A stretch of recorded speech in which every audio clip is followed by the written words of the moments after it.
नमस्कार साथियों, जय हिंद। हमने चौहान वंश को कंप्लीट कर लिया है। इसके बाद हम मेवाड़ वंश की बात करते हैं।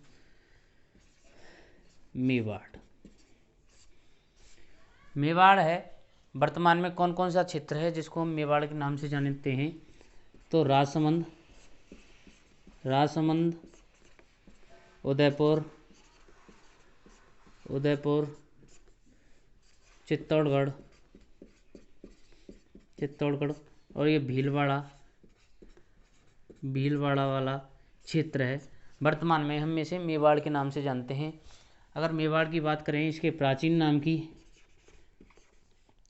काल में इसे क्या कहते थे? तो इसका प्राचीन काल में नाम था मेदपाट। मेवाड़ नाम से ही निकला है। प्रगवाट और सिवी जनपद है इसका वर्तमान में नाम। जनपद मेवाड़ का नाम, प्राचीन नाम सिवी जनपद है। इसकी राजधानी की बात करते हैं। राजधानी है मध्यमिका यानी नगरी। और नगरी कहाँ पड़ता है वर्तमान में? चित्तौड़ में है। अब हमने इनका प्राचीन नाम देख लिया। अब हम इनकी बात करते हैं कुलदेवी की। कुलदेवी हैं बाण माता कुलदेवी हैं। और इनके आराध्य देव हैं एकलिंगनाथ जी। मेवाड़ वंश है, ये सबसे प्राचीन वंश माना जाता है और सर्वाधिक एक ही स्थान पर रहकर सर्वाधिक अवधि तक शासन किया था इनके द्वारा। अगर बात करते हैं इनकी उत्पत्ति के बारे में, तो उत्पत्ति के अनेक श्रेय दिए जाते हैं। जैसे अबुल फजल के अनुसार, अबुल फजल ने इन्हें ईरान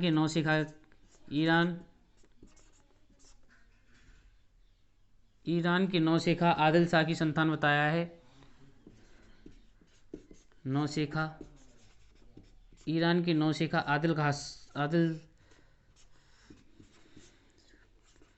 आदिल शाह की संतान बताया है। टॉड ने इन्हें विदेशी कहा है। और नेक्स्ट बात करते हैं सर्वाधिक मान्य मत था वो था शत्रुजन्य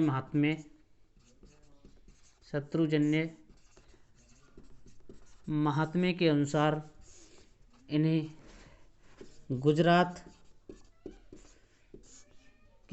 गुजरात में बल्लभी में था शिलादित्य का शासन। शिलादित्य की पत्नी थी पुष्पावती।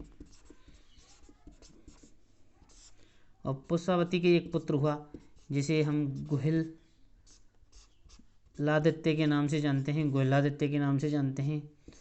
इस गुहिलादित्य के द्वारा 566 ईस्वी में गुहिल वंश की स्थापना की गई।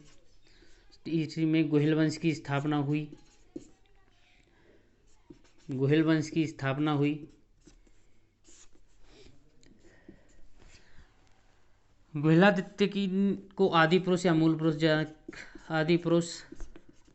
मूल पुरुष कहते हैं। मुणोत नैन्सी के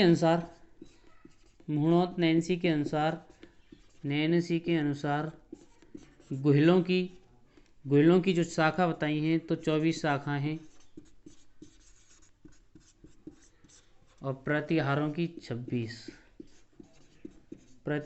26 शाखाएं हैं।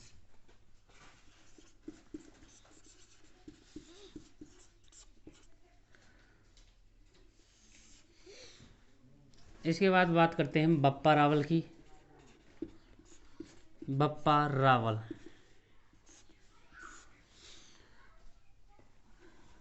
इनका मूल नाम था कालभोज।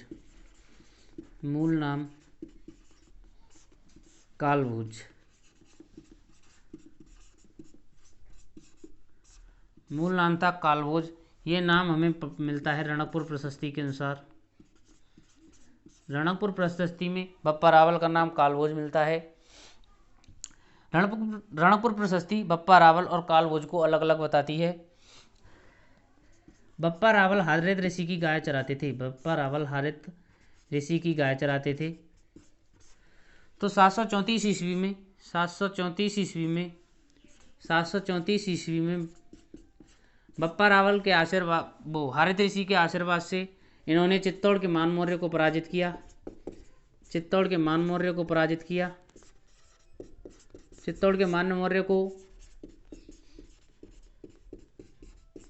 पराजित किया तथा चित्तौड़ में गुहिल वंश की नींव रखी। बप्पा रावल के द्वारा सोने के सिक्के चलाए गए। सोने के सिक्के चलाए वो 115 ग्रेन भार के थे। सबसे भारी सिक्के चलाने का श्रेय बप्पा रावल को दिया जाता है। बप्पा रावल ने एक शहर पड़ता है पाकिस्तान में, रावलपिंडी। बप्पा रावल ने रावलपिंडी की स्थापना की। बप्पा रावल द्वारा मुस्लिम शासक गजनी को हराकर उन्होंने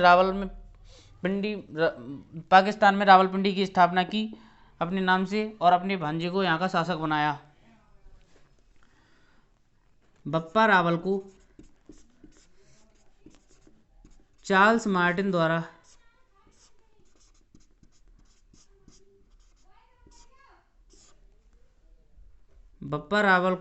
सीवी वैद्य ने चार्ल्स मार्टिन की उपाधि दी। ये चार्ल्स मार्टिन था, वो फ्रांस का कमांडर। बप्पा रावल ने 566 ईस्वी में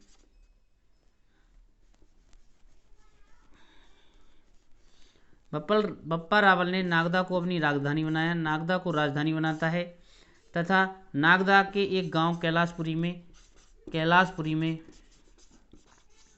एकलिंगनाथ जी के मंदिर का निर्माण करता है। अब बप्पा रावल के बाद आए अल्लट या आलू रावल। बप्पा रावल के बाद आया अल्लट, या इसी को हम बोलते हैं आलू रावल। आते अल्लट आ से इसने अपनी राजधानी बनाई आहड़। आ से आहड़ या आहड़ को ही हम अघाटपुर भी बोलते हैं। इसने हुण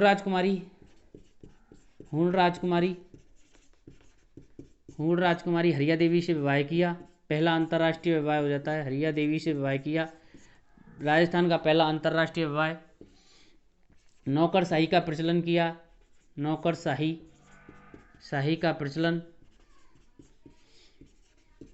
का प्रचलन किया और आहड़ में बराह मंदिर का निर्माण बनाया। बराह मंदिर का निर्माण किया।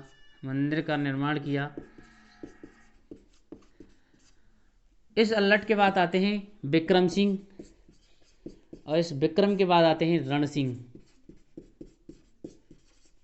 इस रण सिंह की बात करते हैं हम।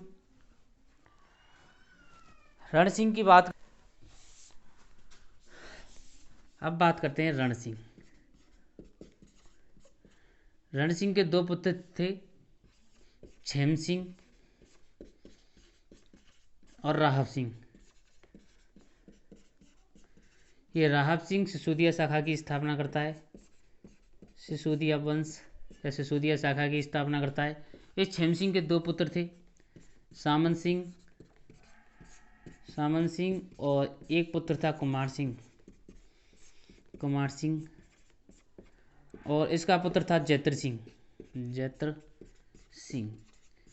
ये सामन सिंह और कुमार सिंह वही हैं जिनके टाइम कीर्तिपाल ने आक्रमण किया। कीर्तिपाल द्वारा आक्रमण किया गया। कीर्तिपाल ने आक्रमण किया था इनके समय।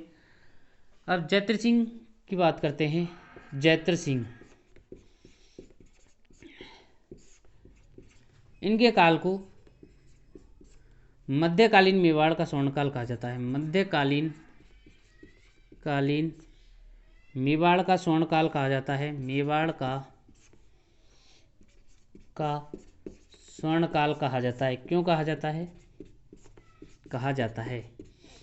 मध्यकालीन मेवाड़ का स्वर्णकाल क्यों कहा जाता है? क्योंकि इसके समय में दिल्ली की सल्तनत के इल्तुतमिश ने आक्रमण किया था।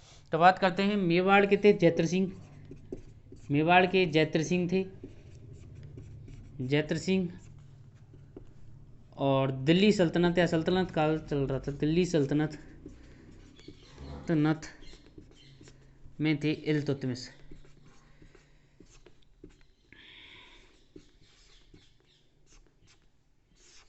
जो इल्तुतमिश हैं वो 12 से 39 और 9 10 इल्तुतमिश का काल चल रहा था।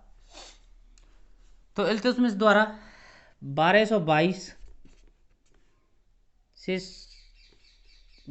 27 तक एक युद्ध हुआ जिसे हम भूताला के युद्ध के नाम से जानते हैं, भूताला का युद्ध।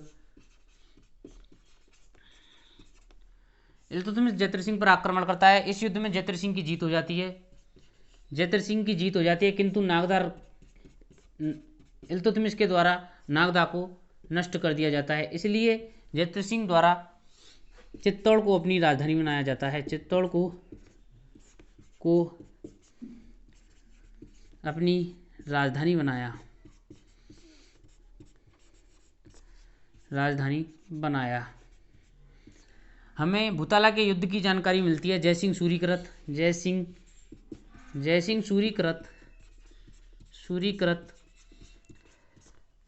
हम्मीर मर्दन से हमें इस युद्ध की जानकारी प्राप्त होती है। जैत्र सिंह के बाद बात करते हैं हम तेज सिंह की। तेज सिंह के समय एक प्राचीन काल में एक घटना घटी बस। वैसे इनकी उपाधि थी उमापति बारलब्ध की उपाधि दी गई इनको। 1260 में इनके समय एक चित्रित ग्रंथ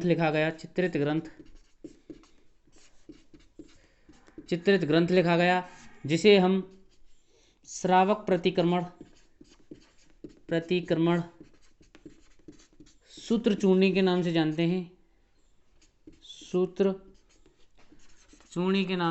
हैं। ये 1260 में कमलचंद के द्वारा लिखा गया। श्रावक प्रतिक्रमण सूत्र चूर्णी कमलचंद द्वारा लिखा गया। तेज सिंह के बाद आ जाते हैं समर सिंह।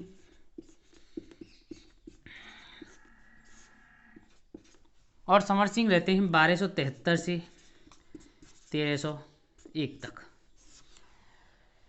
इनके समय में समर सिंह ने अलाउद्दीन खिलजी के सेनापतियों से टैक्स लिया था, जिसका खामियाजा इनके पुत्र रतन सिंह को भुगतना पड़ता है। बात करते हैं रतन सिंह की 1302 से 3 तक। रतन सिंह अलाउद्दीन खिलजी द्वारा आक्रमण किया। रतन सिंह पर खिलजी द्वारा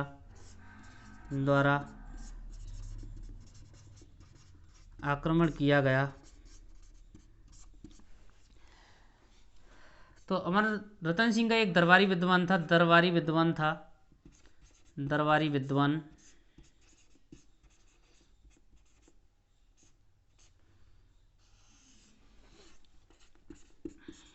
राघव चेतन।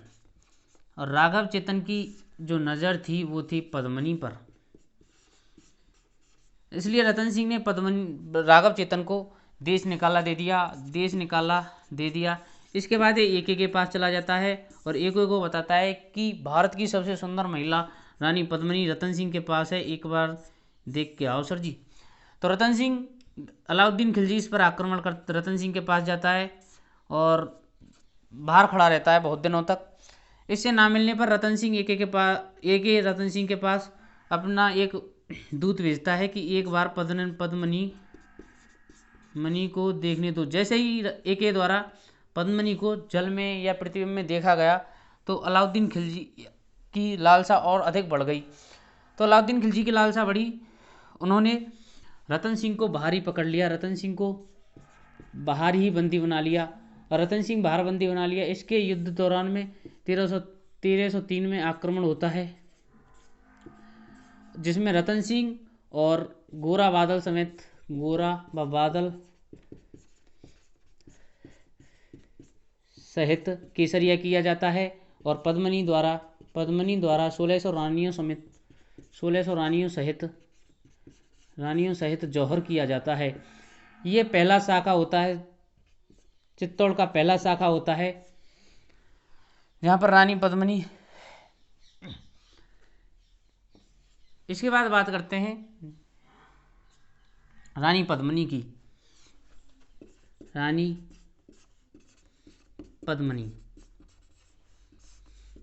रानी पद्मिनी थी सिंघल प्रदेश, और सिंघल प्रदेश वर्तमान में है श्रीलंका में है सिंघल प्रदेश। पिता थे गंधर्व सेन और माता थी चंपावती। भाई था गोरा, भतीजा था बादल। रानी पद्मिनी की जानकारी रतन सिंह को तोते के नाम से मिली, जिस तोते का नाम था हीरामन तोता मिला था। रतन सिंह द्वारा पद्मिनी को पाने के लिए बाबा के भेष में रहा था। अलाउद्दीन खिलजी के चित्तौड़। अलाउद्दीन खिलजी का चित्तौड़ पर आक्रमण करने का कारण था साम्राज्यवादी नीति, टैक्स और चित्तौड़ का सामरिक एवं व्यापारिक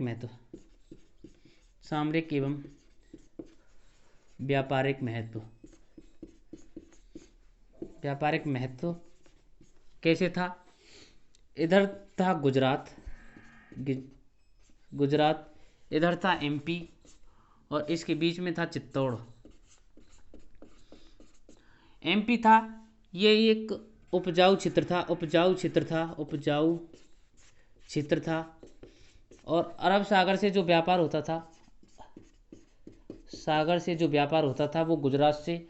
अब इधर से इधर जाने के लिए बीच में चित्तौड़ था। चित्तौड़ द्वारा सभी से टैक्स लिया था, तो इसलिए इसको व्यापारिक एवं सामरिक महत्व की दृष्टि से कहा जा सकता है कि चित्तौड़ दुर्ग का व्यापारिक एवं सामरिक दृष्टि से बहुत महत्व था।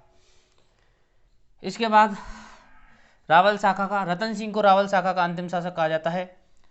रतन सिंह को रावल शाखा का अंतिम शासक कहा गया। इसके बाद सिसोदिया वंश आ जाता है। सिसोदिया वंश जिसमें हम्मीरदेव सिसोदिया, राणा हम्मीरदेव। सिसोदिया वंश सभी अपने नाम के आगे राणा लगाते हैं और हम्मीरदेव सिसोदिया आ जाता है। चित्तौड़ जीतने के बाद उसका नाम बदल के रख दिया जाता है खिजराबाद। चित्तौड़ को जीतने के बाद खिजराबाद रख दिया जाता है और खिजर खां को यहाँ का अधिकारी बना दिया जाता है। खिजर खां इसे मालदेव सोनगरा को देकर चला जाता है। सोनगरा के बाद अपने पुत्र बनवीर सोनगरा बनता है और इसे हराकर हम्मीरदेव द्वारा बनवीर सोनगरा को हराकर दोबारा से चित्तौड़ पर अधिकार कर लिया जाता है। अब बात करते हैं